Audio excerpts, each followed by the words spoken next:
ఈరోజు మన కొరకు ఏర్పాటు చేయబడిన దేవుని వాక్య భాగం నిర్గమాకాండం 33వ అధ్యాయం 1 నుంచి 6 వచనాల వరకు. ఇప్పుడు ఉత్తరప్రత్యుత్తరాలుగా చదువుదాం. నిర్గమాకాండం 33 1 నుంచి 6 వచనాలు. మరియు యెహోవా మోషేతో ఇట్లనెను, నీవు ఐగుప్తు దేశము నుండి తోడుకుని వచ్చిన ప్రజలను బయలుదేరి నేను అబ్రహాంతోనూ ఇస్సాకుతోనూ యాకోబుతోనూ ప్రమాణం చేసి నీ సంతానమునకు దీనినిచ్చిదనని చెప్పిన పాలు తేనెలు ప్రవహించే దేశమునకు లేచిపోండి.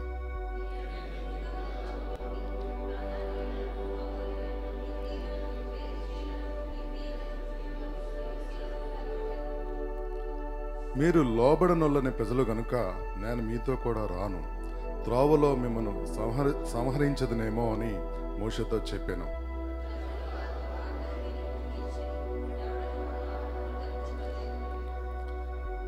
కాగా యెహోవా మోషేతో ఇట్లనెను, నీవు ఇశ్రాయేలీయులతో మీరు లోబడనొల్లని ప్రజలు, ఒక క్షణమాత్రము నేను మీ నడుమకు వచ్చితినా మిమ్మును నిర్మూలము చేసేదను గనుక మిమ్మును ఏమి చేయవలనో అది నాకు తెలియనట్లు మీ ఆభరణములను మీ మీద నుండి తీసివేయుడి అని చెప్పమనను.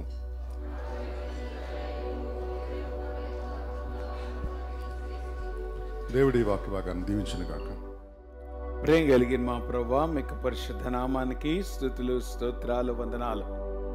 ఇంతవరకు ప్రభా నేను స్తుతించుటకు ఆరాధించుటకు మీరు మాకు చూపించిన మీ కృపను బట్టి ప్రభా మీకు వందనాలు. ఈ సమయంలో ప్రభా నీ వాక్యాన్ని మేము ధ్యానించినగా నీ వాక్యం ద్వారా ప్రభా మీరు మాతో మాట్లాడి మీరు మాత్రమే ఘనత మహిమ ప్రభావం పొందమని యేసు నామంలో ప్రార్థిస్తున్నాం తండ్రి, ఆమేన్. మనం దేవుని వాక్యాన్ని ధ్యానం చేసుకుందాం. గత కొద్ది వారాలుగా మనము దేవుని సన్నిధిని గురించి కొన్ని విషయాలు మనం ధ్యానం చేసుకుంటూ వస్తున్నాం. దేవుని సన్నిధి గురించి మనకి నిజంగా ఆ వెయిట్ మనకు అర్థమవుతుందా? దేవుని సన్నిధికి మనం ఎంత ప్రాధాన్యత ఇచ్చేవారుగా ఉంటున్నాం అనేటువంటి దాన్నే ఫోకస్ చేస్తూ వస్తున్నాం.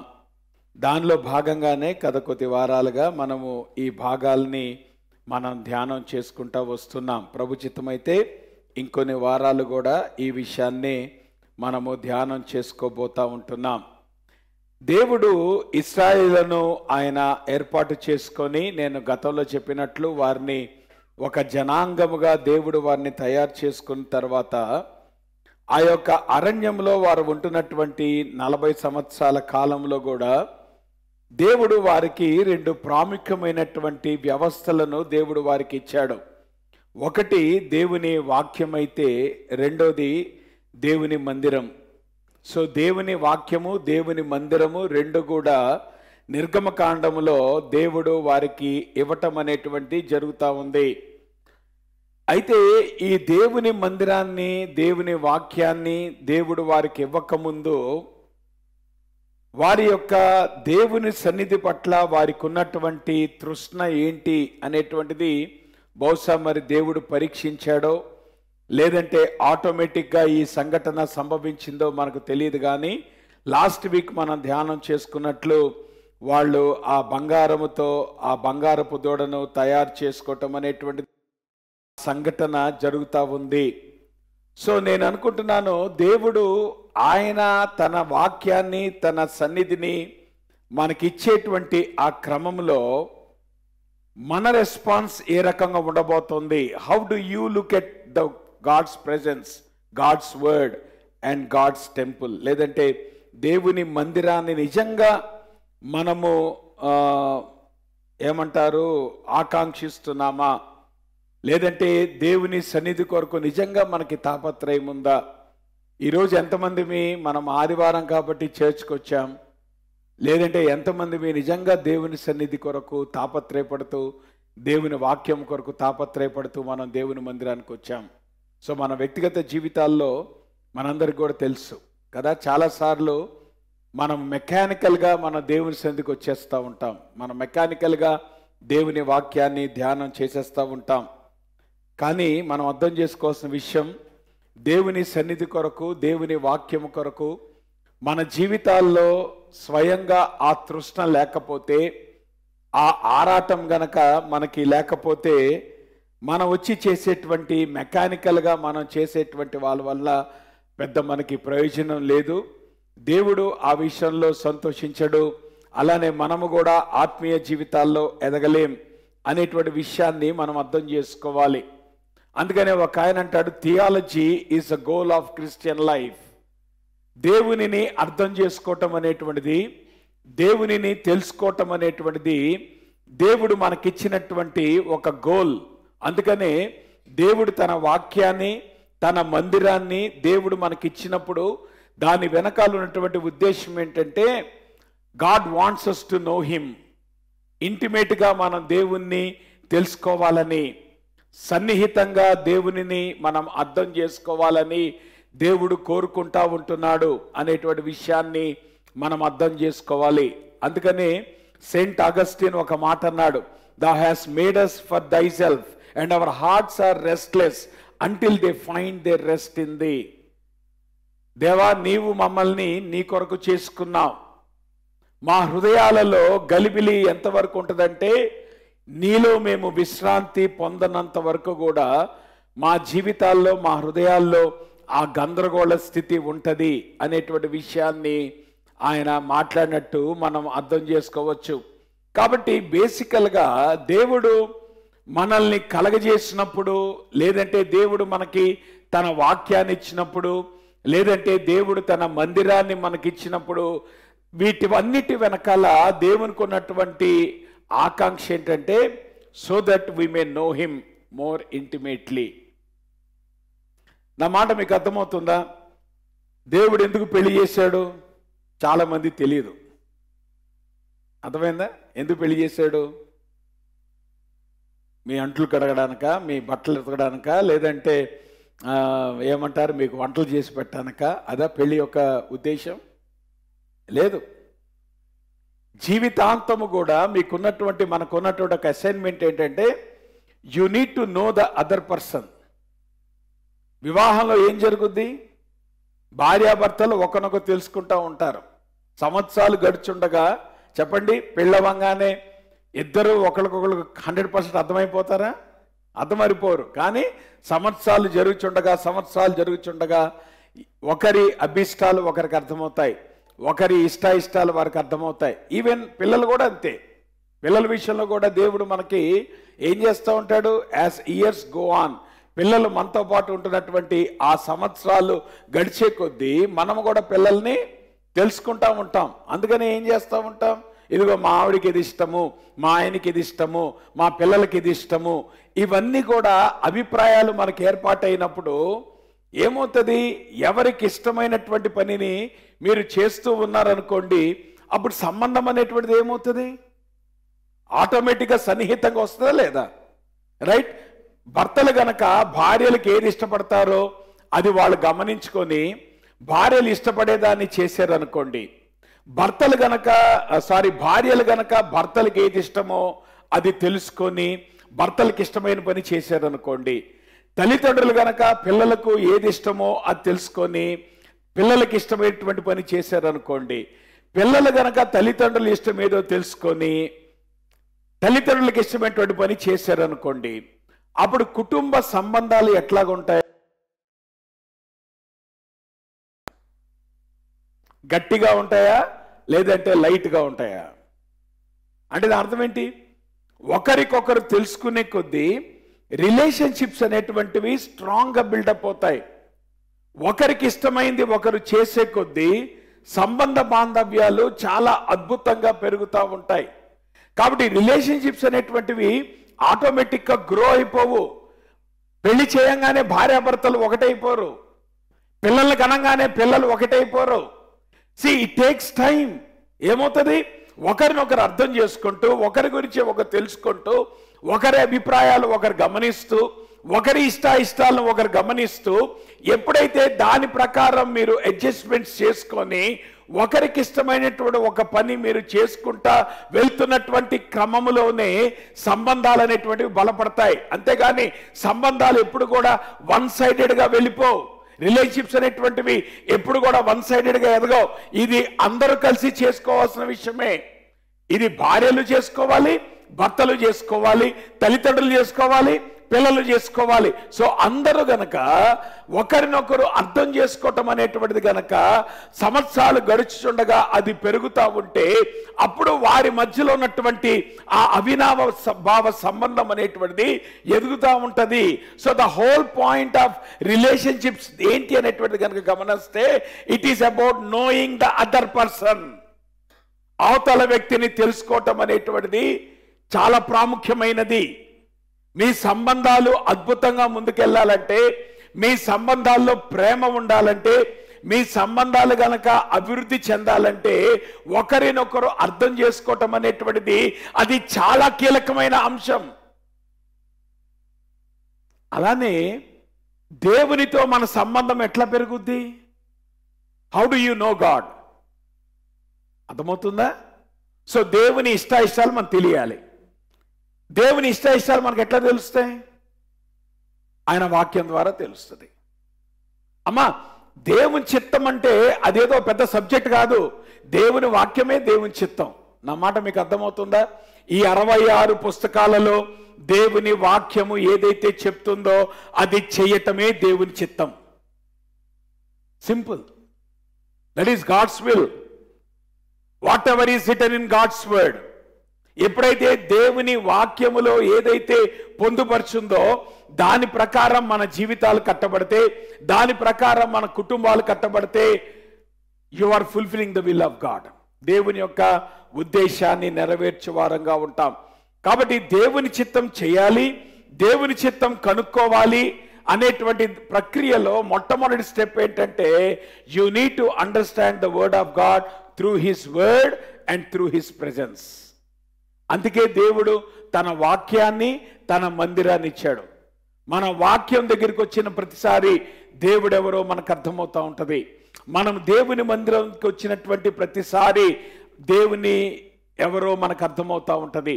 ఎప్పుడైతే దేవుడు ఎవరో మనకు అర్థమవుతుందో దేవునికి ఇష్టమైందేదో మనకు అర్థమవుతూ ఉంటుంది, దేవునికి ఇష్టం కానిదేదో మనకు అర్థమవుతూ ఉంటుంది.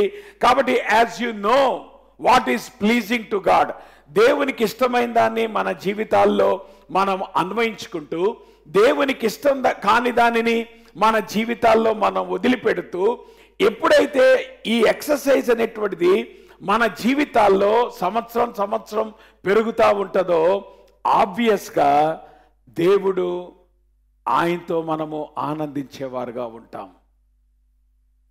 కాబట్టి దేవుడు తన వాక్యాన్ని మనకిచ్చిన, దేవుడు ఆయన మందిరాన్ని ఇచ్చిన ప్రైమరీ పర్పస్ ఏంటంటే to know him in a better way.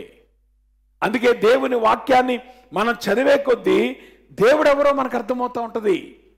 దేవుని మందిరానికి వచ్చే కొద్దీ దేవుడెవరో మనకు అర్థమవుతూ ఉంటుంది.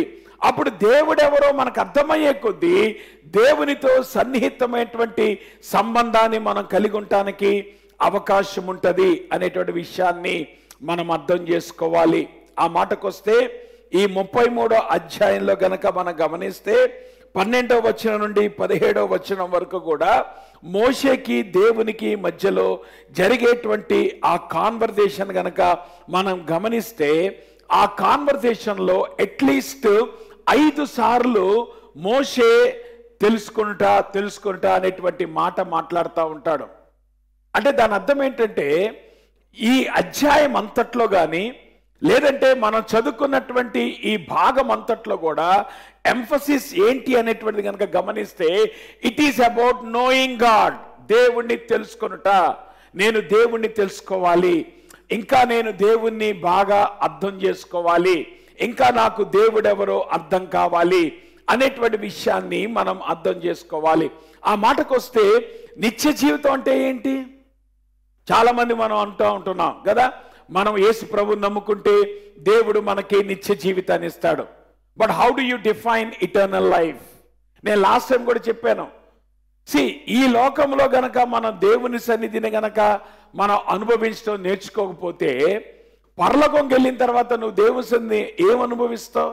అక్కడ నిత్యం ఉండేదే దేవుని సన్నిధి, ఇంకా వేరే వ్యాపకం ఉండదు. సో ఆబ్వియస్గా నువ్వు దేవుని సన్నిధిని ఆనందించడం అనేటువంటిది నువ్వు ఇక్కడే నువ్వు అలవాటు చేసుకోవాలి. ఆ మాటకొస్తే ఇటర్నల్ లైఫ్ అంటే ఏంటి? యేసుప్రభువారు దాన్ని ఎట్లా డిఫైన్ చేశాడో మనం గమనిస్తే అక్కడ ఏమన్నాడు యేసుప్రభువారు ఆయన చేసినటువంటి హై ప్రీస్ట్లీ ప్రేయర్లో, అద్వితీయ సత్యదేవుడువైన నిన్నును నీవు పంపిన యేసుక్రీస్తును ఎరుగుటయే నిత్య జీవం. దాని అర్థం ఏంటి? వాట్ ఈజ్ ఇటర్నల్ లైఫ్ అంటే మరణం లేకుండా బ్రతకటమే కాదు. చాలా మంది ఏమనుకుంటున్నారంటే నిత్య జీవితం అంటే ఏంటి? నిత్యము బ్రతకటం. కాబట్టి అందరికీ ఉంటుంది కోరిక నిత్యం బ్రతకాలని, చచ్చిపోవాలని ఎవరికి ఉంటుంది ఆశ. కాబట్టి చాలా మంది ప్రభు దగ్గరికి ఎందుకు వస్తున్నారు? అఫ్ కోర్స్ ఆ మరణాన్ని తప్పించుకోవడానికి మనం ప్రభు దగ్గరికి వస్తున్నాం, అది నేను తప్పని అంటలేదు. కానీ నిత్య జీవితం అనేటువంటిది దేవుడు ఎట్లా చూస్తున్నాడు, దేవుడు ఎట్లా డిఫైన్ చేస్తున్నాడు అనేటువంటిది కనుక గమనిస్తే యేసు ప్రభువుని తెలుసుకోవటమే నిత్య జీవితం. సో ఇటర్నిటీలో కూడా నా మాట మీకు అర్థమవుతుందా? ఈ లోకంలో మనం దేవుని తెలుసుకోవటం అనేటువంటిది మనం ప్రారంభమైంది. ఈ లోకంలో దేవుడు మనకిచ్చిన అవెన్యూస్, ఆయన వాక్యం కావచ్చు, లేదంటే దేవుని మందిరం కావచ్చు, ఇక్కడ మనము దేవుని తెలుసుకోవటం అనేటువంటి ప్రారంభమైంది. అది నిత్యత్వంలోకి కొనసాగుతూ ఉంటుంది. నిత్య జీవితం అంతా కూడా మనం ప్రభు గురించి తెలుసుకుంటానే ఉంటాం. కారణం ఏంటంటే దేవుడు అనంతుడు. సో దేవుడు అనంతుడు అంటున్నప్పుడు ఆయనకి లిమిట్స్ లేవు. సో ఆబ్వియస్గా దేవుణ్ణి మనం ఎంత తెలుసుకుంటాం? ఇంత అని మనం చెప్పలేం. సో దేవుణ్ణి మనం నిత్య జీవితంలో కూడా, నిత్యత్వంలో కూడా ఆయన తెలుసుకుంటానే ఉంటాం. నా మాట మీకు అర్థమవుతుందా? ఆఫ్టర్ ఆల్ మనము పెళ్ళైన తర్వాత 40 సంవత్సరాల తర్వాత కూడా కామన్గా చెప్పే డైలాగ్ ఏంటి తెలుసా? మా ఆయన నాకు అర్థం కాలేదండి, మా ఆవిడ నాకు అర్థం కాలేదండి అంటూ ఉంటారు. అవునా? ఇది పెళ్ళైన కొత్తలో అన్నాను నేను ఈ సంగతి. పెళ్ళైన 30 సంవత్సరాలు బతికినటువంటి భార్యాభర్తలు కూడా పిలిచి, అమ్మ మీ వైవాహిక సంబంధంలో మీ ఆయన మీకు బాగా అర్థమయ్యాడా అంటే వాళ్ళు ఏమంటారు తెలుసా? ఇంకా మా ఆయన మాకు అర్థం కాలేదండి. అంటే అర్థం ఏంటి? చాలా ప్రాక్టికల్గా పరిమితి కలిగినటువంటి ఇద్దరు వ్యక్తులు ఒకరినొకరు అర్థం చేసుకోవటానికి ఒక జీవితకాలం చాలకపోతే అనంతుడైనటువంటి దేవుణ్ణి నీ పరిమితమైనటువంటి జ్ఞానముతో నువ్వు ఎంతకాలం అర్థం చేసుకుంటే ఆయన నీకు అర్థమవుతాడు. అందుకని నిత్యత్వం అంతట్లో కూడా విల్ బి నోయింగ్ గాడ్, దేవుణ్ణి మనం తెలుసుకుంటానే ఉంటాం. ఆ మాటకు వస్తే what is the best achievement in life? జీవితంలో ఏది గొప్ప విషయం, ఏది నీ జీవితానికి సరైన సంతోషాన్ని తీసుకొస్తుంది, ఏది నీ జీవితానికి సంతృప్తి తీసుకొస్తుంది అంటే గనక దేవుని వాక్య ప్రకారం ఇట్ ఈస్ నోయింగ్ గాడ్. కారణం ఏంటి? ఇక్కడ ఏం రాయబడింది చెప్పండి? అతిశయించువాడు దేనిని బట్టి అతిశయింపవలనగా. జాగ్రత్తగా గమనించడమ్మా, ఈ లోకంలో మనం జీవించేటువంటి క్రమంలో చాలా విషయాలు మనము గ్రేట్గా ఫీల్ అవుతాం. అవునా? కొంతమంది వాళ్ళు పుట్టినటువంటి కుటుంబాన్ని బట్టి గ్రేట్గా ఫీల్ అవుతారు. కొంతమంది వారికి ఉన్నటువంటి బ్యాక్గ్రౌండ్ బట్టి గ్రేట్గా ఫీల్ అవుతూ ఉంటారు. కొంతమంది వారు చదువుకున్నటువంటి చదువును బట్టి గ్రేట్గా ఫీల్ అవుతూ ఉంటారు. కొంతమంది వారు చేస్తున్నటువంటి ఉద్యోగాన్ని బట్టి గ్రేట్గా ఫీల్ అవుతూ ఉంటారు. కొంతమంది వారు సంపాదిస్తున్నటువంటి ప్యాకేజీని బట్టి గ్రేట్గా ఫీల్ అవుతూ ఉంటారు. కొంతమంది వారు సంపాదించినటువంటి ఆస్తిపాస్తులను బట్టి గ్రేట్గా ఫీల్ అవుతూ ఉంటారు. ఒక కామన్ థ్రెడ్ ఏంటంటే అందరము దేని గురించో గ్రేట్గా ఫీల్ అవుతాం. చెప్పండి, నేను అసలు దేని విషయంలో గ్రేట్గా ఫీల్ అవునండి, నేను చాలా తగ్గించుకున్నాను ఎవరు చెప్తారు చెప్పండి? అవునా? ప్రతి ఒక్కళ్ళము కూడా ఏదో ఒక విషయంలోనో కొన్ని విషయాల్లోనో గ్రేట్గా ఫీల్ అవుతాం. వాడికంటే నేను బెటర్ అండి, ఎంతైనా ఈ విషయం నాకు తక్కువ ఉంది కానండి, వాడికంటే నేను బెటర్ అనండి. అంటే దేంతో మనం సంపాదించుకుంటా ఉంటాం? somehow or the other there is something in us which feels we are something special. అవునా కదా? నాలో ఏదో ఉంది, అది ఏదైనా కావచ్చు, అది బ్యాక్గ్రౌండ్ కావచ్చు, స్టడీస్ కావచ్చు, కెరీర్ కావచ్చు, లేదంటే ఫ్యామిలీ కావచ్చు, ఏదైనా కావచ్చు. There is something always we feel something special about. అయితే దేవుని వాక్యం ఏం చెప్తుందో తెలుసా? అతిశయించువాడు దేని బట్టి అతిశయింపవలనగా భూమి మీద కృప చూపుచు నీతి న్యాయములు జరిగించున్న యెహోవాను నేనే అని గ్రహించి నన్ను పరిశీలనగా తెలుసుకుంటున్న బట్టి అతిశయింపవలేను. జాగ్రత్త గమనించండి. ఆనెస్ట్గా ప్రశ్న వేసుకోండమ్మా. మన లైఫ్ టైంలో ఎప్పుడన్నా దీని విషయంలో మనం గ్రేట్ ఫీల్ అయ్యామా? ప్రభా, నేను తెలుసుకోవటానికి నా సహాయం చేసే ప్రభా అని ఎన్నిసార్లు మనం దేవునికి థ్యాంక్స్ చెప్పని చెప్పండి ఆనెస్ట్గా. ప్రభా, ఈ ఉద్యోగం ఇచ్చే ప్రభా నీకు వందనాలు అంటాం. ఇదిగో ఈ పెళ్లి చేసే ప్రభా నీకు వందనాలు అంటాం. లేదంటే ఈ ఆరోగ్యం ఇచ్చే ప్రభా నీకు వందనాలు అంటాం. లేదంటే ఈ ప్రమోషన్ ఇచ్చే ప్రభా నీకు వందనాలు అంటాం. ఎంతమంది మన క్రైస్తవ జీవితంలో ప్రభా నువ్వు నాకున్నావు, నేను తెలుసుకోవటానికి సహాయం చేసావు, నీతో నేను ఇటువంటి సన్నిహితమైన సంబంధం కలిగి ఉండటానికి నాకు సహాయం చేసావు, నీకు వందనాలు అని ఆనెస్ట్గా ఎంతమంది ఈ విషయంలో గ్రేట్ ఫీల్ అవుతాం చెప్పండి. ఆ మాటకు వస్తే మనకున్న ఫీలింగ్ ఏంటో తెలుసా? ఏంటో పాస్టర్ గారు, ప్రభువు నమ్ముకున్నాం కాబట్టి అండి మా చేతులు కాళ్ళు కట్టేసినట్టుందండి. అంటే ఎట్లాగా మాట్లాడుతున్నామంటే ప్రభు నమ్ముకున్నాం కాబట్టి మేము కోల్పోయామండి కదా, మేము చేయాల్సిన కొన్ని చేయలేకపోతున్నామండి, ఈ పెళ్ళిళ్ళు మేము చేయలేకపోతున్నామండి. దేని కొరకు? ఇప్పుడు ఏం ఆటంకమైందమ్మా మీ పెళ్ళిళ్ళు చేయటానికి? ప్రభు నమ్ముకోవటమా? ప్రభుని తెలుసుకోవటం మీ పెళ్ళిళ్ళకి ఆటంకమైందా? దేవుని తెలుసుకోవటం అనేటువంటిది మీకు చిన్నతనం అయిపోయిందా? మీ బంధువుల్లో మీకు ఆటంకం అయిపోయిందా? మీ స్నేహితుల్లో మీకు ఆటంకం అయిపోయిందా? చాలాసార్లు మనం దేవుని తెలుసుకోవటం అనేటువంటిది మనం ఎట్లా ప్రజెంట్ చేస్తూ ఉంటాం? As if we are losing.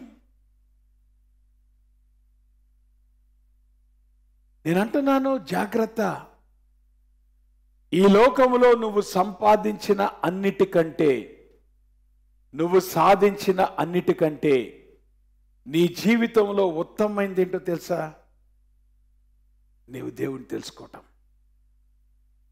దేవునితో సంబంధం కలిగి ఉంటాం.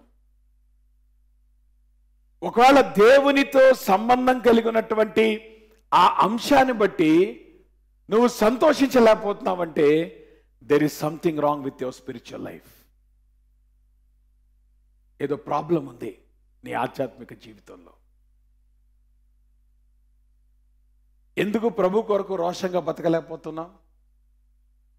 ఎందుకు ప్రభు కొరకు వదిలిపెట్టవలసిన వాటిని వదిలిపెట్టలేకపోతున్నాం? ఎందుకు ప్రభు కొరకు నిలబడవలసిన వాటిల్లో నిలబడలేకపోతున్నాం? దేవుని బట్టి మనం అతిశయించేవారుగా లేం కాబట్టి. ఒకవేళ దేవుని బట్టి మనం అతిశయించే వాళ్ళమైతే దేవుడు చెప్పిన ప్రతిదీ కూడా మనం చేసుకుంటూ వెళ్ళిపోతామమ్మా.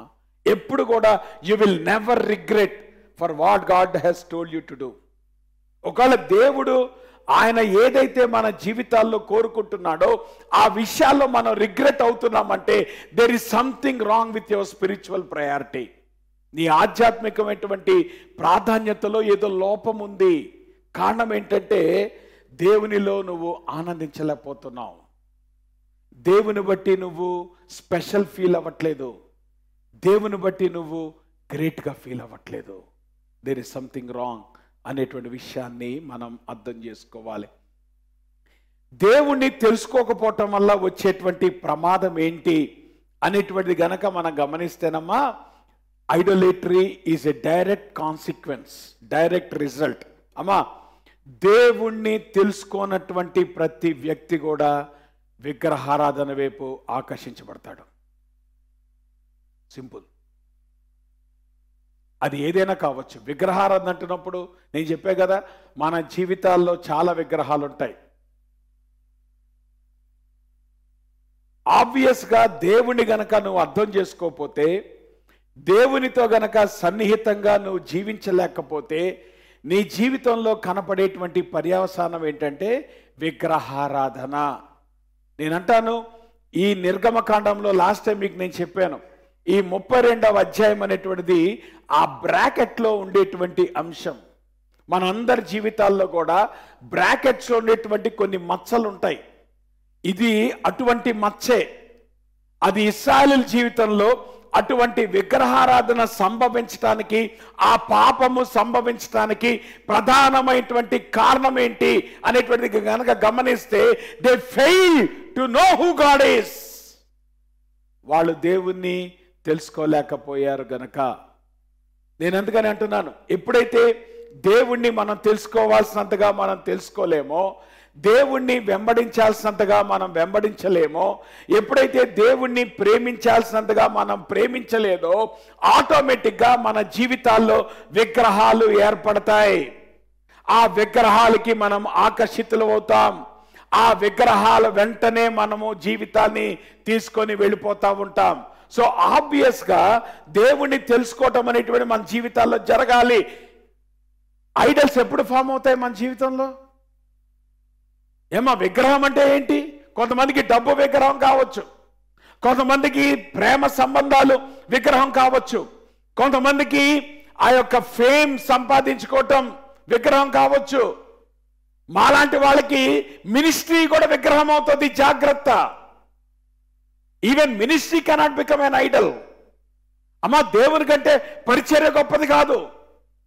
మీరు దేవునితో సంబంధానికంటే నేను పరిచర్య చేసేస్తున్నాను అని భ్రమపడమాకండి. ఈవెన్ కొంతమందికి మినిస్ట్రీ కూడా it is becoming N Idol. Be careful. దేవునితో సంబంధాన్ని మించి నువ్వు పరిచర్యలో నువ్వు ఎరగదీయాల్సిన ఏం లేదమ్మా. దేవునితో నీకు సంబంధం లేకుండా నువ్వు చేసే పరిచర్యని దేవుడు ఎందుకు అంగీకరిస్తాడు? అరే, దేవునితో నీకు అనుబంధం లేకుండా, దేవునితో నువ్వు సంబంధం లేకుండా I'm busy in the ministry అంటే మోసపోవద్దు. It is an idol in your life. Be careful. ఈ ఐడల్స్ అనేటువంటివి మన జీవితాల్లో ఎప్పుడు వస్తాయి, ఎప్పుడు మనము ఈ విగ్రహాల వైపు మనము ఆకర్షితులవుతాం అనేటువంటిది కనుక గమనిస్తే, దేవునిని తెలుసుకోవటంలో లోపం ఉన్నప్పుడు మాత్రమే.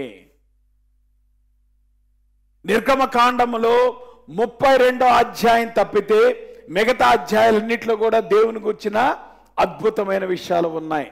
కానీ ఆ ఒక్క అధ్యాయంలోనే భయంకరమైనటువంటి విగ్రహారాధన మనకి కనపడతా ఉంది. ఆ భయంకరమైన విగ్రహారాధన ఆ ఒక్క అధ్యాయంలో కనపడటానికి కారణం ఏంటంటే, వాళ్ళు దేవుణ్ణి తెలుసుకోవటంలో వాళ్ళకున్నటువంటి లోపం.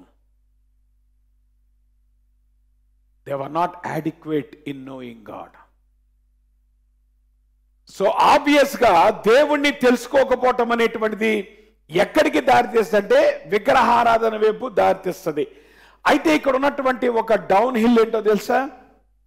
నువ్వు ఏ విగ్రహం కొరకైతే నువ్వు తాపత్రయపడుతున్నావో, ఏ విగ్రహాని కొరకైతే నీ జీవితాన్ని నువ్వు వెచ్చిస్తున్నావో, ఆ విగ్రహము ఎప్పటికీ కూడా నిన్ను తృప్తిపరచలేదు. Whatever may be the idol that you are pursuing. ఈ లోకములో నీకు తృప్తి ఎప్పుడు వస్తుందంటే కేవలం దేవుని నువ్వు వెంబడించినప్పుడు మాత్రమే. దేవుని వెంబడించకుండా నువ్వు ఏ విగ్రహాన్ని వెంబడించినా, ఏ విగ్రహం కొరకు నీ జీవితాన్ని వెచ్చించినా, ఏ విగ్రహాన్ని వెంబడించడంలో నీ టైంని నువ్వు వెచ్చిస్తున్నా, అల్టిమేట్ గా నీ జీవితంలో మిగిలేది అసంతృప్తి. Because no idol can satisfy your quest for God. దేవుడు మనల్ని ఎట్లా క్రియేట్ చేశాడు? ఆయనతో మాత్రమే మనం తృప్తి చెందుతాం. ఆయన సన్నిధితో మాత్రమే మనం తృప్తి చెందుతాం. ఆయన వాక్యముతో మాత్రమే మనం తృప్తి చెందుతాం. ఆయన సన్నిధితో కాకుండా, ఆయన వాక్యముతో కాకుండా మనము దేనితో తృప్తి చెందాలని ప్రయత్నం చేసినా అల్టిమేట్ రిజల్ట్ ఏంటంటే you will never be satisfied. నీ జీవితంలో అసంతృప్తి ఉంటానే ఉంటుంది. అందుకే గమనించారా, చాలామంది మందిరాలకు వస్తున్నారు, మీరు ఆరాధనలు చేస్తున్నారు, మీరు దేవుని వాక్యపరమైనటువంటి విషయాలు మీరు ఆలోచించడానికి ప్రయత్నం చేస్తున్నారు, కానీ మీ జీవితంలో సంపూర్ణమైనటువంటి తృప్తి లేదు. అవునంటారా కాదంటారా? Why there is no satisfaction? ఎందుకు దేవుల్లో సంతోషం లేదు? ఎందుకు దేవుల్లో మనం ఆనందించలేకపోతున్నాం? మన జీవితాల్లో విగ్రహాలు ఉన్నాయి కాబట్టి. విగ్రహాలు ఎప్పుడు కూడా మన జీవితాలకి తృప్తినివ్వవు. నేను అందుకే లాస్ట్ టైం చెప్పాను, ఆ విగ్రహం తయారు చేయడానికి ఎంత బంగారం ఖర్చు అయింది వాళ్ళకి? 3000 కేజీలు బంగారం అంటే తక్కువమ్మా. ఒక నిజంగా 3000 కేజీల బంగారాన్ని గనక మినిస్ట్రీలో ఇన్వెస్ట్ చేస్తే ఎన్ని మినిస్ట్రీలు స్టార్ట్ చేయొచ్చు కదా. గిడియన్స్ వాళ్ళు కానీ మళ్ళీ చర్చి మినిస్ట్రీలు కానీ ఇదిగో సందాలు ఎత్తక్కర్లేదు కదా. 3000 కేజీలు బంగారం ఉందనుకోండి, సరిపోద్దా మినిస్ట్రీ చేయడానికి? లైఫ్ టైం రిసోర్సెస్ అంతా కూడా వేస్ట్ అయిందమ్మా. దేవుడు ఏం చేశాడు? ఆ బంగారంలో ఒక్క చుక్కను కూడా మిగలనీల, అంత వేస్ట్ అయిపోయింది. అంటే అర్థం ఏంటి? నువ్వు విగ్రహం కొరకు చేసుకునేటువంటి ప్రతిదీ కూడా అది వేస్ట్ అయ్యేదే. Be careful. నువ్వు ఏ విగ్రహం కొరకైతే నీ జీవితాన్ని వెచ్చిస్తున్నావో, at the end of the day you are wasting your life. కారణం ఏంటంటే విగ్రహం ఎప్పుడు నిన్ను తృప్తిపరచదు. విగ్రహం ఎప్పుడు కూడా నీ జీవితానికి అర్థం ఇవ్వదు. ఆ విగ్రహం ఎప్పుడు కూడా నీ జీవితాన్ని వేస్ట్ చేస్తుంది. కాబట్టి నేను అంటాను, always always the result of not knowing God, దేవుణ్ణి తెలుసుకోకపోవటం వల్ల వచ్చేటువంటి డైరెక్ట్ కాన్సిక్వెన్స్ ఏంటంటే మన జీవితాల్లో విగ్రహాలు ఏర్పాటు అవ్వటం. అందుకే మన ప్రతి ఒక్కళ్ళ జీవితాల్లో కొన్ని విగ్రహాలు ఉన్నాయి. ఆ విగ్రహాల వల్లే మన జీవితాల్లో సంతృప్తి లేదు. ఆ విగ్రహాల వల్లే మనం దేవునిలో ఆనందించలేకపోతున్నాం. ఆ విగ్రహాలను బట్టి మన జీవితాలు వేస్ట్ అయిపోతున్నాయి. మన ఇన్వెస్ట్మెంట్ వేస్ట్ అయిపోతా ఉంది.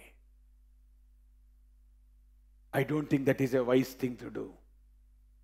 ఎప్పటికైనా ప్రభు దగ్గరికి రండి. ఇప్పటికైనా ప్రభుని తెలుసుకోవటానికి ప్రయత్నం చేయండి.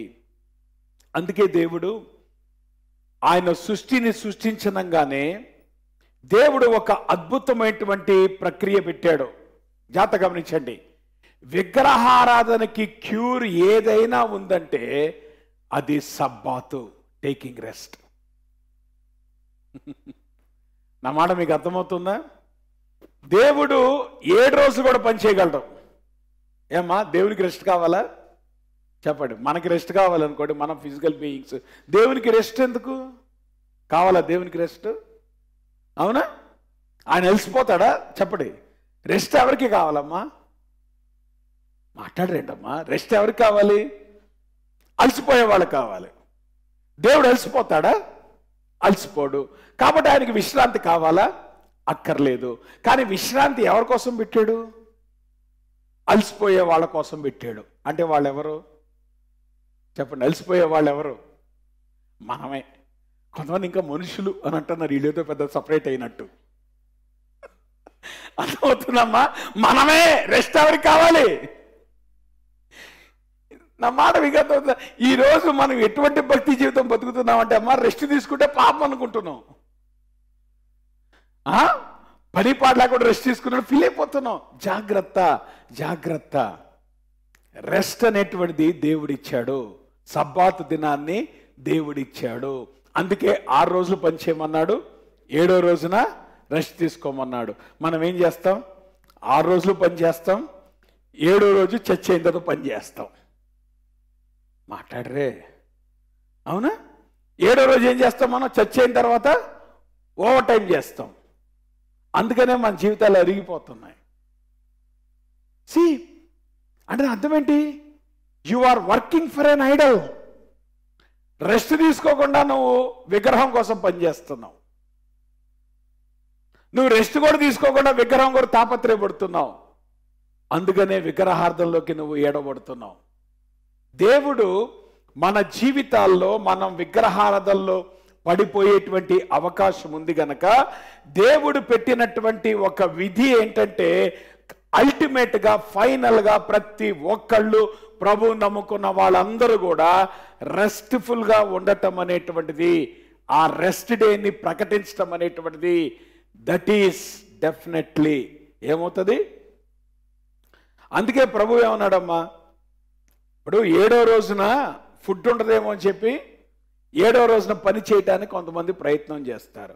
అందుకే ప్రభు ఏమన్నాడు, 7వ రోజు ఫుడ్ కూడా 6వ రోజు డబుల్ పోర్షన్ ఇస్తా అన్నాడు. సో ఇంక నీకేం బాధ, 7వ రోజు వర్క్ చేయకుండా ఉండొచ్చు కదా, ఎందుకు 7వ రోజు కూడా వర్క్ చేయాలి అంటే అర్థం ఏంటి? దేవుని మీద మనము ఆధారపడలేకపోతున్నాం, దేవుని మీద మనం విశ్వాసం ఉంచలేకపోతున్నాం. అందుకే దేవుని వాక్యము చాలా స్పష్టంగా చెప్పిన విషయం ఏంటో తెలుసా? ఇశ్రాయేలీయులు చెరలోకి వెళ్ళటానికి 2 కారణాలు, ప్రధానమైనటువంటి కారణాలు. ఒకటి విగ్రహారాధన, రెండోది సబ్బాతు. నేను చెప్పా కదా, విగ్రహారాధన దేని బట్టి వస్తుంది? సబ్బాతు లేకపోవటాన్ని బట్టి. సబ్బాతు ఉంటే ఏమవుతుంది? దేవుని తెలుసుకుంటాం. ఇవన్నీ ఒకదానికి ఒక లింక్డమ్మా. దేవుని తెలుసుకోవాలంటే నీ జీవితంలో సబ్బాతు ఉండాలి. ఆ సబ్బాతు కనుక లేకపోతే విగ్రహారాధన వస్తుంది. సింపుల్. సో మన జీవితాల్లో దేవుడు సబ్బాతుని ఎందుకు పెట్టాడు? మనం విగ్రహారాధన చేయకూడదని పెట్టాడు, మనం దేవుని తెలుసుకోవాలని పెట్టాడు. సో ఇప్పుడు మనం ఎప్పుడైతే సబ్బాతుని వైలేట్ చేస్తున్నామో ఆబ్వియస్గా అమ్మా ఏమవుతుంది చెప్పండి? ఏడబడుతున్నాం. అందుకే సాతాను గాడు బాగా తెలుసు, ఆదివారం వాడు ఎగ్జామ్స్ పెడతాడు, ఆదివారం వాడు క్లాసులు పెడతాడు. ఇప్పుడు ఏం చేయాలి? ఆదివారం క్లాస్కి వెళ్ళాలా లేదంటే ప్రభు మందిరానికి రావాలా? ఏం చేయాలి? అమ్మో ర్యాంక్ ఎట్లాగండి? ఇప్పుడు ర్యాంక్ ముఖ్యమా, ఆదివారం ప్రభు సంధి సబ్బాతు రావటం ముఖ్యమా? కదా. మన సబ్బాతులన్నీ ఎవరు దొంగిలించారు? చైతన్య నారాయణ వాళ్ళు దొంగిలించి పడేశారు. అయిపోయిందమ్మా, చైతన్య నారాయణ పెద్ద విగ్రహం అయిపోయింది మనకి. ఎందుకు విగ్రహం అయిందంటే వాడిని సబ్బాతును దొంగిలించాడు.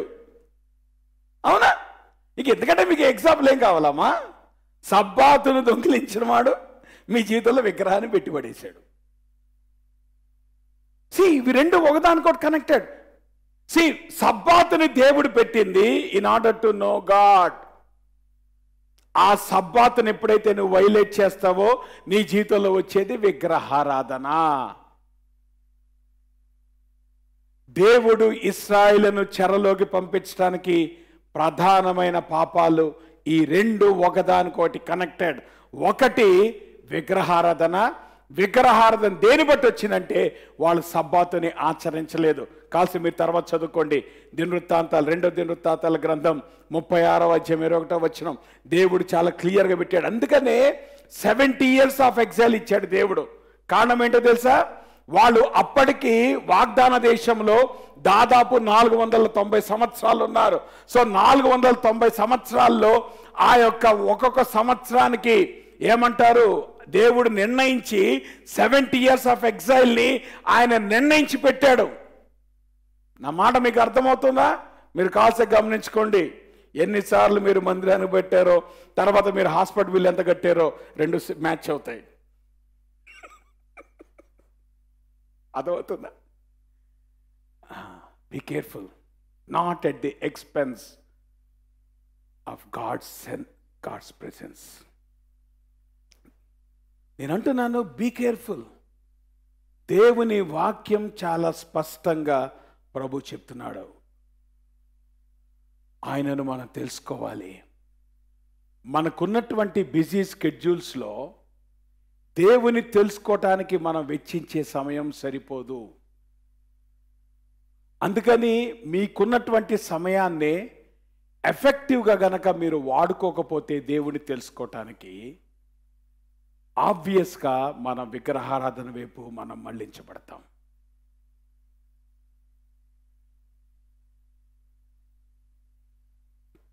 అందుకే దేవుడు ఈ సబ్బాతుని ఎట్లా నిర్ణయించాడు అనేటువంటిది కనుక గమనిస్తే, the first day of the week, ఒక ఆయన అంటాడు ప్రభు యొక్క సన్నిధి అనేటువంటిది ఆ రోజున ప్రభు పెట్టినప్పుడు 3 రోజులు you are looking forward to the day when you are going to be in the presence of God.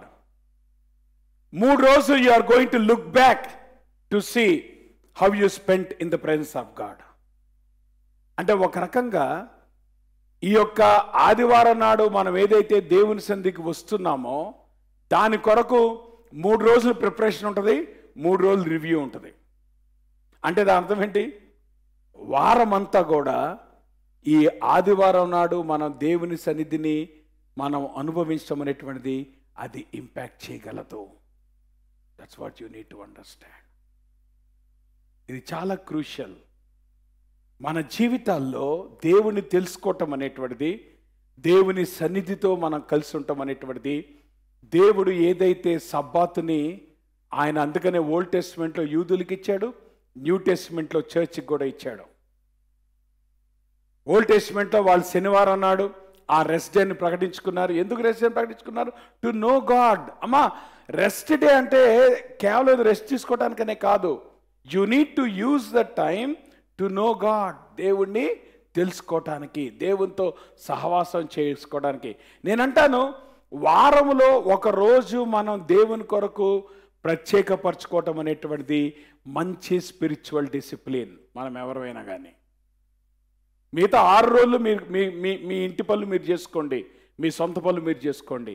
కానీ వారానికి ఒక రోజు అనేటువంటిది కేవలం దేవుని వాక్యాన్ని ధ్యానం చేయటానికి, దేవుని సన్నిధితో మనం అటాచ్ అవ్వటానికి, లేదంటే మన ఆత్మీయ జీవితాలు రివ్యూ చేసుకోవటానికి, అట్లీస్ట్ వీక్లో 1 డే మనం కలిగి ఉంటాం అనేటువంటిది it is a very good spiritual exercise and discipline.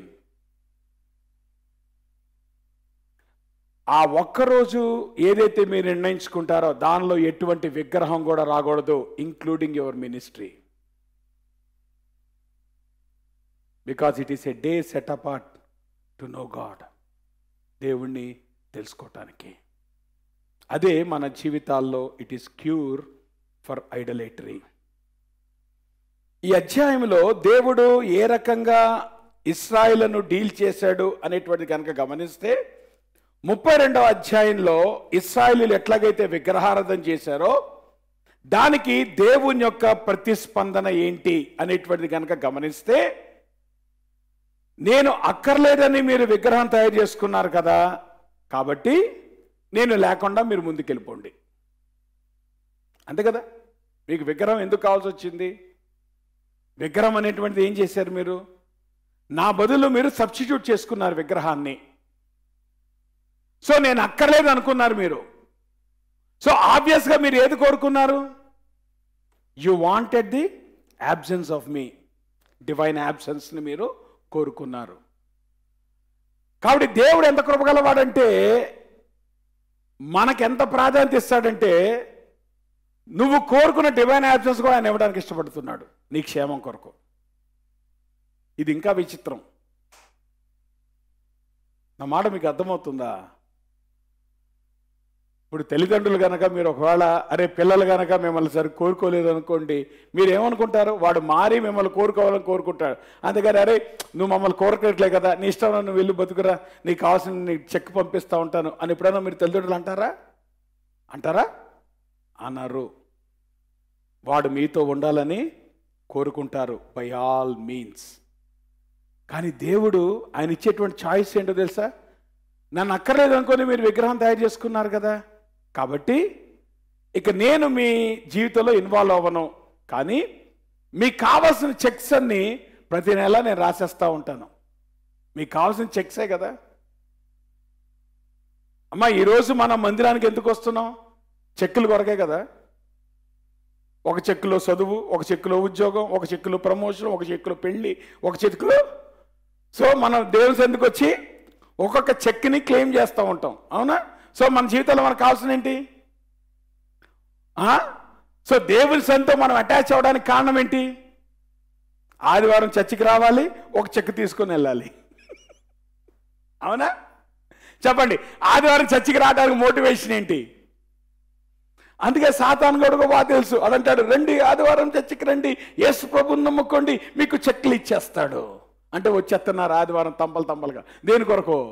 చెక్కుల కొరకు. ఆదివారం సన్నిధికి రావాలి, చెక్కు తీసుకొని వెళ్ళాలి. ఆదివారం సన్నిధికి రావాలి, చెక్కు తీసుకొని వెళ్ళాలి. ఇప్పుడు ప్రభు ఏమంటున్నాడంటే, మీరు ఆదివారం మీరు రాక్కర్లేదు చర్చ్కి, మీకు నేను బ్లాంక్ చెక్ సైన్ చేసి ఇచ్చేస్తాను, మీరు ఎంతైనా డ్రా చేసుకోవచ్చు. అంత అర్థం ఏంటి?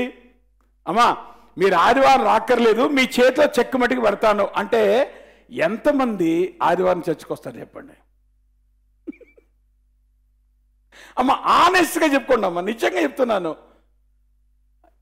ఇది జరగదు అనుకోవచ్చు కానీ but still you need to understand.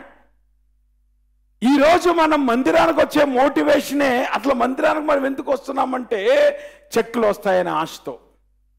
ఒక్కొక్కరికి కొన్ని చెక్లు కావాలి, ఒక సెట్ ఆఫ్ చెక్స్ ఉన్నాయి మనకు కావాల్సినవి, అవునా కదా? ఇప్పుడు లిటరల్గా కనుక దేవుడు కనుక సరే మీకు కావాల్సిన చెక్లే నేను అక్కర్లేదు అనుకుంటున్నారు కదా, మీ లైఫ్ లాంగ్ మీరు ఆదివారం చర్చికి రాక్కర్లేదు, మీరు బైబిల్ స్టడీలకి రాక్కర్లేదు, మీరు స్త్రీల కొడుకులకి రాక్కర్లేదు, మీరు బైబిల్ చదువుకోక్కర్లేదు, మీరు ప్రార్థన చేసుకోక్కర్లేదు.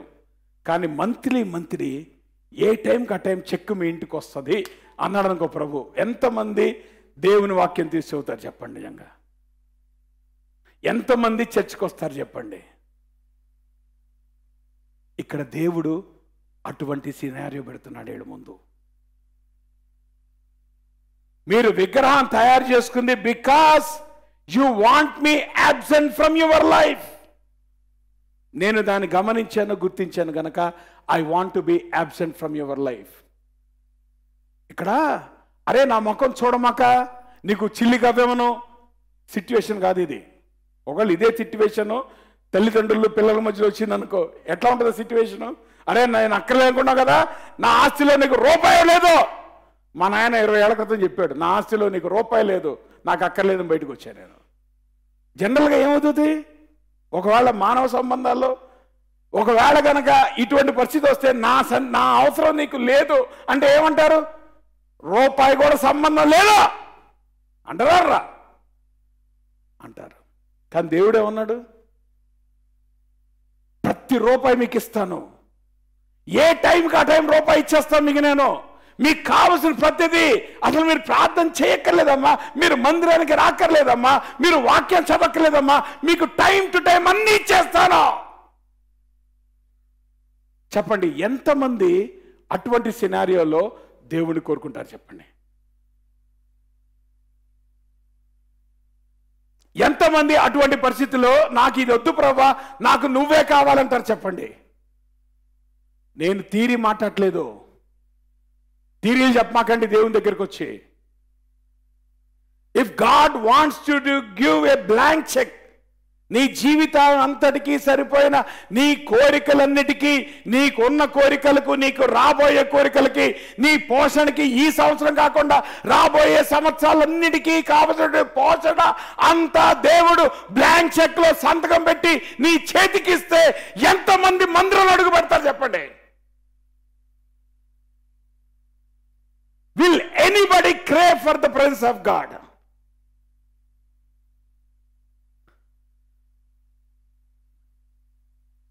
దేవుడు మన జీవితాల్లో ఆయన ఏమంటాడు తెలుసా? నువ్వు ప్రెజెన్స్ని క్రేవ్ చేయాలంటే యాబ్సెన్స్ విలువ నీకు అర్థం కావాలి. ఏమా బిడ్డ సంవత్సరం పాటు బయట ఉన్నాడు అనుకో, అప్పుడు ఏమవుతుంది? వాళ్ళు వచ్చి స్పెండ్ చేసే 10 రోజులు 20 రోజులు ఎట్లాగా ఉంటుంది? మీ అందరి జీవితాల్లో ఉంది, మహా జీవితం కదా. అందరు పిల్లలు హాస్టల్లో లేరమ్మా, పిల్లలు పెళ్ళైపోయి బయటికి వెళ్ళిపోలే. సో ఇప్పుడు ఆబ్వియస్గా వాళ్ళ యాబ్సెన్స్ అనేటువంటిది ఇప్పుడు మీకు ఎంత ఇంపార్టెన్స్ క్రియేట్ చేస్తుంది. సో ప్రభు అంటున్నాడు, బహుశా నా ప్రెజెన్స్ని మీరు కోరుకోవట్లేదు కనుక నా యాబ్సెన్స్ బట్టి అయినా నా ప్రెజెన్స్ యొక్క వాల్యూని మీరు గుర్తిస్తారేమో అని ప్రభువు నా యాబ్సెన్స్ మీకు ఇస్తాను అంటున్నాడు ప్రభు. నా దూతను నీకు ముందుగా పంపిస్తాను, నీకు కావాల్సిన ఇస్తాను. ఒక రకంగా ఈ సన్నివేశం అనేటువంటిదమ్మా, ఈ చాయిస్ అనేటువంటిది it is a good news as well as it's a bad news. Good news ఎందుకంటే దేవుడు 2 విషయాల్ని ప్రామిస్ చేశాడు. ఒకటి, ప్రాస్పెరిటీని ప్రామిస్ చేశాడు, రెండోది ప్రొటెక్షన్ని ప్రామిస్ చేశాడు. ఏనాడు ప్రాస్పెరిటీ? పాలు తేనెలు ప్రవహించు దేశాన్ని మీకు ఇస్తాను. మీకు కావలసిన ప్రాస్పెరిటీ అదే కదా దేవుడు వాగ్దానం చేశాడు. మీకు కావలసిన ప్రొటెక్షన్ నేను మీకు ఇస్తాను. ఏ శత్రువు కూడా మిమ్మల్ని తాకడానికి వీల్లేదు. ప్రతి శత్రువుని మీ ముందు నుండి వెళ్ళగొడతాను. No enemy can stand before you. అటువంటి భద్రత మీ జీవితాన్ని కలిగిస్తాను. ఇంకేం కావాలమ్మా? Is it not a good news? దేవుడు మనకి ప్రాస్పెరిటీ ఇస్తానంటున్నాడు, దేవుడు మనకి ప్రొటెక్షన్ ఇస్తా అంటున్నాడు. ఇంకేం కావాలి జీవితానికి? కానీ బ్యాడ్ న్యూస్ ఏంటో తెలుసా? దేవుడు తను తాను మన దగ్గర డిస్టెన్స్ చేసుకున్నాడు. ప్రభువు ఎంత రోషముగా మాట్లాడతాడంటే, ఏమన్నాడు చెప్పండి కదా? ఇది మనం కూడా కొన్నిసార్లు ఇట్టాను మనం మాట్లాడతాం రోషం వచ్చినప్పుడు కదా. పిల్లలు, రే నువ్వు నా పుట్టలేదు అనుకుంటాను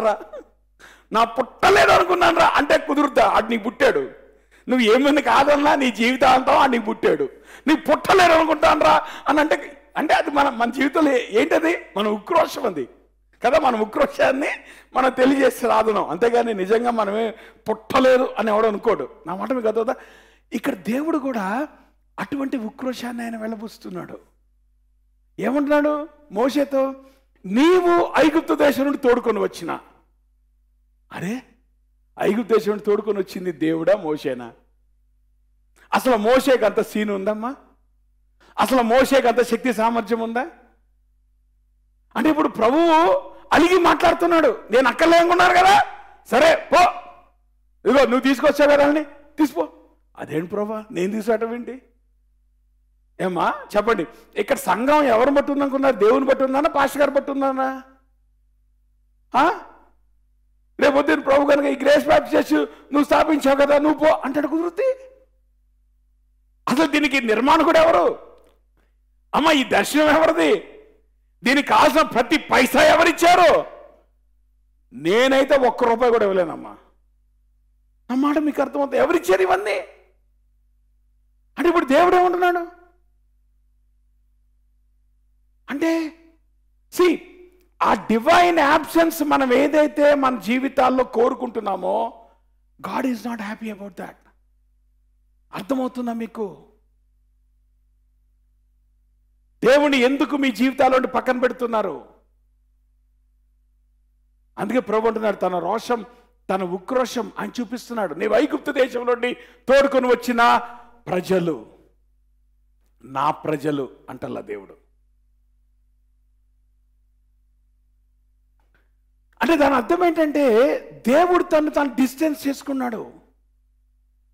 చెప్పండి, దేవుడు మనకిచ్చేది దానికంటే దేవుడు మనకు ఉండటం అత్యధికమైన ఆశీర్వాదం అమ్మా. That is the highest blessing. కాబట్టి నేనేమంటానంటే, దిస్ ఈజ్ ఎ ట్రాజిడీ. కారణం ఏంటి? దూరంగా ఉన్నటువంటి దేవుడిని నువ్వు తెలుసుకోలేవు. నీ జీవితంలో యాబ్సెంట్ అయిన దేవుడు తెలుసుకోలేవు. ఎప్పుడైతే దేవునితో నీ జీవితం అనేటువంటిది అనుసంధానం చేయబడకపోతే నీ జీవితానికి భవిష్యత్తు లేదు. అది ఏది ఇచ్చినా దేవుడు అది టెంపరీనే. కానీ అసలైన భవిష్యత్తు ఏంటి నీ జీవితానికి? అది నిత్యత్వం. అది దేవునితో నీకుండేది. ఈ లోకంలో నువ్వు ఏది దేవునికి ఇచ్చినా అది టెంపరీనే. కాబట్టి దేవుడు తాను గనక మన జీవితాల నుండి డిస్టెన్స్ చేసుకుంటే, you are going to lose eternity. Maybe ఈ లోకంలో టెంపరీ విషయాలు నువ్వు సంపాదించుకోవచ్చు. పాలు తేళ్లు ప్రవహించే దేశం టెంపరీగా. ఈ శత్రువు నుండి నీకు విడుదల టెంపరీగా. కానీ అసలైన పర్మనెంట్ డీలింగ్ దేంతో ఉంది? దేవుని సన్నిధితో ఉంది. కాబట్టి ఆ దేవుని సన్నిధిని పోగొట్టుకోవటం, ఆ దేవుని సన్నిధికి దూరం ఉండటం అనేటువంటిది, that is the greatest tragedy of your life. భయంకరమైన ఉపద్రవం. ప్రాబ్లం ఏంటంటే, మన జీవితాల్లో సో మెనీ పీపుల్ ఈరోజు మనం సంఘాలకు వస్తున్న వారందరూ కూడా we are content to have our prayers answered. దేవుడు మన ప్రార్థనలకు జవాబిస్తున్నాడు. దేవునికి స్తోత్రం అంటున్నాం. ప్రభా మాకు భద్రత ఇస్తున్నావు, ప్రభా మాకు ఆరోగ్యం ఇస్తున్నావు, ప్రభా మాకు కావాల్సినటువంటి వస్తువులన్నీ కూడా మా కిచెన్లో మా కబోర్డ్స్లో చక్కగా నింపుతున్నావు, ప్రభా మాకు మంచి ఉద్యోగాలు ఇస్తున్నావు, ప్రభా ఈ సృష్టిలో చక్కటి విషయాల్ని మేము అనుభవించగలుగుతున్నాం. ఇవన్నీ వాస్తవమే. ఇవన్నీ ఒక పక్కన ఉన్నాయి. ఇంకో పక్కన ఏముందో తెలుసా? The majestic praises of God. నువ్వు దేంతో తృప్తి పడుతున్నావు? దేవుడు నీకు ఇచ్చిన వాటిని బట్ట, లేదంటే దేవుని సన్నిధిని నువ్వు కోరుకునేవాడుగా ఉంటున్నావా?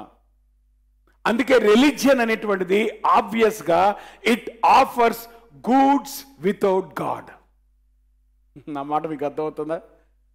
ప్రాస్పరిటీ గాస్పల్ కానీ మతము కానీ ఏం చేస్తున్నామా? ఏమిస్తుంది మన జీవితాల్లో? ఒక ఓని యాడ్ చేస్తుంది. ఏంటది? గూడు గాడ్. నీకేం కావాలి చెప్పు? గూడు కావాలా, గాడ్ కావాలా? చాలా చిన్న తేడా.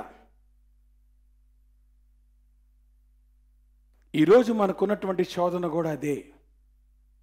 దేవుడు మనకిచ్చేది కావాలా, దేవుని సన్నిధి కావాలా? ఇశ్రాయేలు దేవుడు డైరెక్ట్గా చెప్తున్నాడు, నా సన్నిధి లేకుండా మీకు కావాల్సింది నేను నీకు ఇస్తాను, గో హెడ్. ప్రార్థన చేసుకుందాం.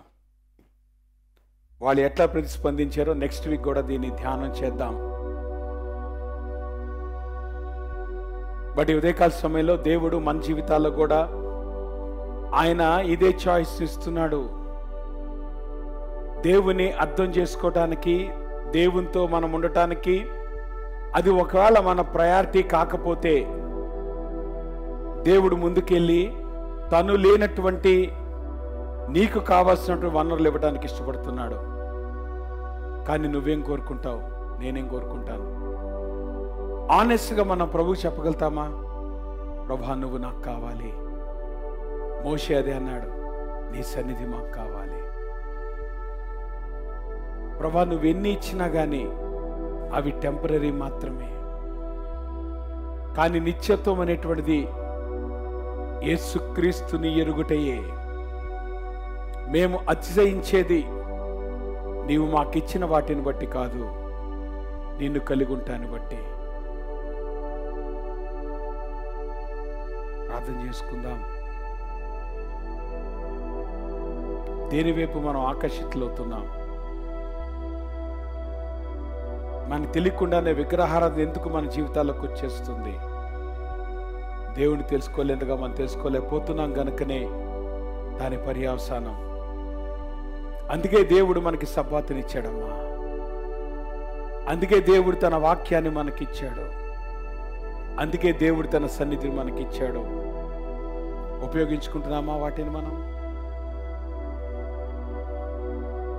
దేవుడు ఇచ్చిన ఆ సన్నిధిని, అటువంటి డిసిప్లిన్ గనక మనం అలవాటు చేసుకోకపోతే మన విగ్రహారాధన వైపు మరులు కొల్పబడతాం. అది ప్రమాదం. డివైన్ యాబ్సెన్స్ అనేటువంటిది that is a greatest tragedy of your life. అటువంటి పరిస్థితి దేవుడు మనకు దూరం చేయనుగాక. ప్రభుని అడుగుదాం, ప్రభువా నీవు కావాలి, నీ సన్నిధి కావాలి. మోషే అదే ప్రార్థన చేశాడు. ప్రభు మన జీవితాలు అప్పగించుకుందాం. ఆయనను తెలుసుకోవటానికి, ఆయనను కోరుకోవటానికి మన జీవితాల్ని, మన సమయాలు వెచ్చేద్దాం. అందులో లేచి నిలబడి ముగింపు ప్రార్థన చేసుకొని ఆశీర్వాదంతో సెలవు తీసుకుందాం. ప్రేమ కలిగిన మా ప్రభువా, మీకు పరిశుద్ధ నామానికి స్తుతులు, స్తోత్రాలు, వందనాలు. ఉదయకాల సమయంలో ప్రభా నీ పాద సన్నిధికి వస్తూ ఉంటున్నాం. ప్రభా నీ సన్నిధిని మీరు మాకు ఇచ్చారు. ప్రభా నీ మందిరాన్ని మీరు మాకు ఇచ్చారు. ప్రభా నీ వాక్యాన్ని ప్రభా మీరు మాకు ఇచ్చారు. నిత్యత్వంలో కూడా ప్రభా నీతో ఉండటానికి మీరు మాకు మార్గాన్ని సిద్ధపరిచారు. అయితే మా జీవితాల్లో మేము కలిగి ఉన్నటువంటి విగ్రహాలను బట్టి, మా ప్రాధాన్యతలు బట్టి ప్రభా మా జీవితాల్లో డివైన్ యాబ్సెన్స్నే మేము కోరుకుంటున్నాం.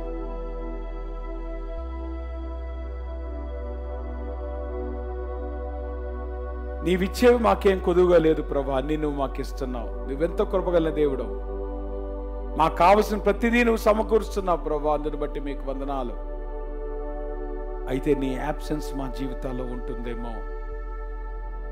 కేవలం ప్రభా నీవు పొందుకునే వాటితో మేము సంతృప్తి చెంది, నీవు మాకు ఇచ్చే వాటిని బట్టి మేము ఆనందిస్తున్న వారమైతే అటు దుస్థితి నుండి మీరు మమ్మల్ని విడిపించండి ప్రభా. మీరు మాకు ఇచ్చే వాటికంటే నీవు మాకు కావాలి, నీ సన్నిధి మాకు కావాలి. నిత్యత్వంలో కూడా అదే మా కోరిక అయి ఉండాలి. అటువంటి కృప మా ప్రతి ఒక్కరికి మీరు దయచేయమని ప్రతి కుటుంబాన్ని మీ నమ్మకమైన హస్తాలకు అప్పగించుకుంటాం. యేసు నామములో ప్రార్థిస్తున్నాం తండ్రి. పరలోకమందున్న మా తండ్రి, మీ నామం పరిశుద్ధపరచబడును గాక, మీ రాజ్యం వచ్చును గాక, మీ చిత్తం పరలోకం నెరవేర్చిన భూమి నెరవేరును గాక. మా దిన ఆహారం నేడు మాకు దయచేయండి, మా మనస్సులు క్షమించపకాలను క్షమించండి, మమ్మ శోధలో తెగ దుష్టుడు తప్పించండి. రాజ్యము శక్తి మహిమ నిరంతరం మీరై ఉన్నారు తండ్రి. మన తండ్రి అయిన దేవుని యొక్క ప్రేమయు, కుమారుడు యేసుక్రీస్తు వారి కృపయు, పరిశుద్ధాత్మక అన్యోన్య సహవాసము ఇప్పుడు మనకు సదాకాలము తోడయుండి ఆయన రాకడ పర్యంతము భద్రపరిచి నడిపించునుగాక. ఆశీర్వాదంబుల్ మా మీద వర్షింపజేయు మీషా, ఆశతో నమ్మి ఉన్నాము నీ సత్య వాగ్దాతము. ఈ మీద కృమ్మారించుము దేవా, క్రమార ప్రేమ వర్షాంబుల్ కృమ్మారించుము దేవా. ఆమేన్. మా అందరికి వందనాలు. God bless you.